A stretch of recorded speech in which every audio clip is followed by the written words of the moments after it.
ناظرین کرام، آج کی اس پیشکش پریزنٹیشن کا عنوان ہے حضرت خباب صحابی رسول صلی اللہ علیہ وسلم، آپ کی آزمائشیں۔ حضرت خباب یہ انمار کے غلام تھے۔ اس زمانے میں عورتیں بھی بہت طاقتور تھیں، آج کی طرح ان کو دبا کے نہیں رکھا گیا تھا، جنگوں میں حصہ لیتی تھیں، تجارت کرتی تھیں۔ جیسے آپ کو معلوم ہے کہ حضرت خدیجہ نبی کریم صلی اللہ علیہ وسلم کی زوجہ محترمہ، ام المومنین، مومنوں کی ماں، پہلی ماں، سب سے زیادہ احترام کے قابل ماں، بہت بڑی تاجرہ تھیں۔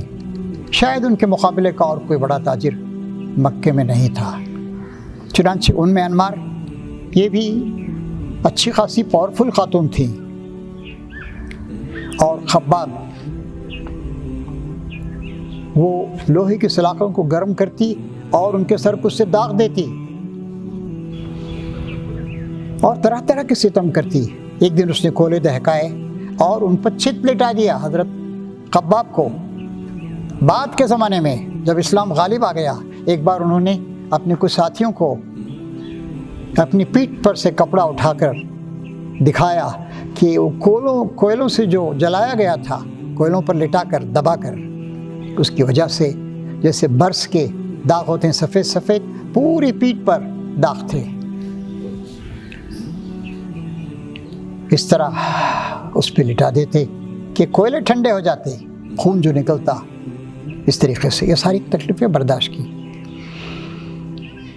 نبی کریم صلی اللہ علیہ وسلم نے اس مصیبت میں مبتلا دیکھا حضرت خباب کو، تو دعا کی، خدایا خباب کی مدد کر۔ کچھ کرنے کی پوزیشن میں نہیں تھے۔ جب آدمی کچھ نہیں کر سکتا تو بس خدا پہ بھروسہ کرتا ہے، اور کیا کر سکتا ہے؟ دعا کرنے کے علاوہ کیا کر سکتا ہے؟ ظالموں کے لیے بد دعا کرنے کے علاوہ اور کیا کر سکتا ہے؟ اس کے بڑے نصیب جسے آزمائے دوست، اللہ تعالیٰ کو دوست کہا گیا ہے، اور واقعی جو اللہ کے دوست ہیں اللہ ان کی مدد کرتا ہے، اللہ انہیں صبر و ثبات عطا کرتا ہے، اللہ تعالیٰ ان کے ساتھ ہوتا ہے۔ لا تحزن ان اللہ معنا فرمایا گیا نبی کریم صلی اللہ علیہ وسلم سے جب کہ وہ غار ثور میں تھے، جب کہ مکے کے لوگوں نے آپ کو زندہ یا مردہ لانے پر 100 اونٹوں کا اعلان کیا تھا، ابو بکر صدیق آپ کے ساتھ تھے غار ثور میں۔ ثانی اثنین اذ ہما فی الغار اذ یقول لصاحبہ لا تحزن ان اللہ معنا۔ دو میں کا دوسرا، جب وہ دونوں سیدنا محمد، ابو بکر صدیق دونوں غار میں تھے اور وہ اپنے ساتھی سے کہہ رہے تھے ڈرو مت، اللہ تعالیٰ ہمارے ساتھ، غم زدہ نہ ہو۔ اور اللہ تعالیٰ اس کے بعد کہتا ہے کہ ہم نے ان لشکروں کے ذریعے سے ان کی مدد کی جو لوگوں کو نظر نہیں آتے ہیں، اور وہ لشکر ہوتے ہیں صبر و ثبات کے لشکر ہوتے ہیں، ہمت کے لشکر ہوتے ہیں، خود اعتمادی کے اور خدا اعتمادی کے لشکر ہوتے ہیں۔ چنانچہ حضور اکرم صلی اللہ علیہ وسلم کی دعا انمار کے سلسلے میں، جو حضرت خباب کی مالکہ تھی، قبول ہوئی، اور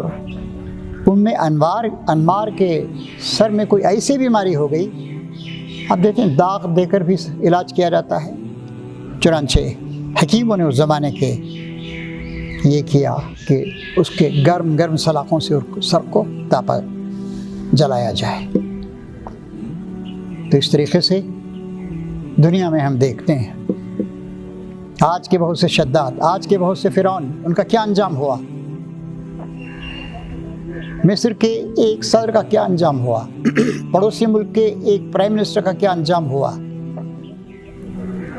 ایک ملک کو جس نے توڑا اس کا بنگلہ دیش میں کیا انجام ہوا؟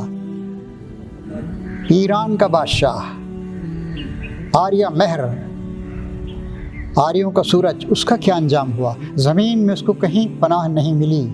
امریکہ جو اس کا سرپرست اور دوست اور ہمدرد و حمایتی تھا، اس نے بھی اس کو اپنے ہاں پناہ دینے سے انکار کر دیا۔ آخرکار مصر کے اس وقت کے حکمرانوں کو رحم آیا، انہوں نے وہاں پر ان کو، اور اس کی بیوی ابھی تک زندہ ہے، مصر میں ہے، ایک چھوٹے سے گھر میں رہتی ہے، ایک چھوٹی سی ایک خادمہ اس کو دے دی گئی ہے، کچھ وظیفہ مقرر کر دیا گیا ہے۔ تو دنیا میں ہم دیکھتے ہیں، لیکن دنیا کے جو حکمران ہیں آج ظلم و ستم کی داستانوں کو دوبارہ لکھ رہے ہیں، انہیں عقل نہیں آتی۔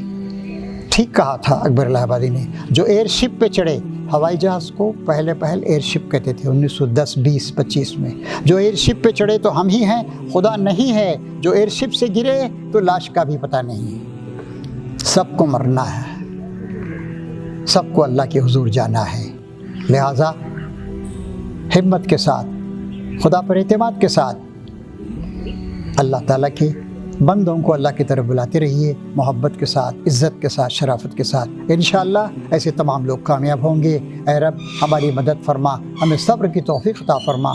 سبحان ربک رب العزت عما یصفون، وسلام علی المرسلین والحمد للہ رب العالمین۔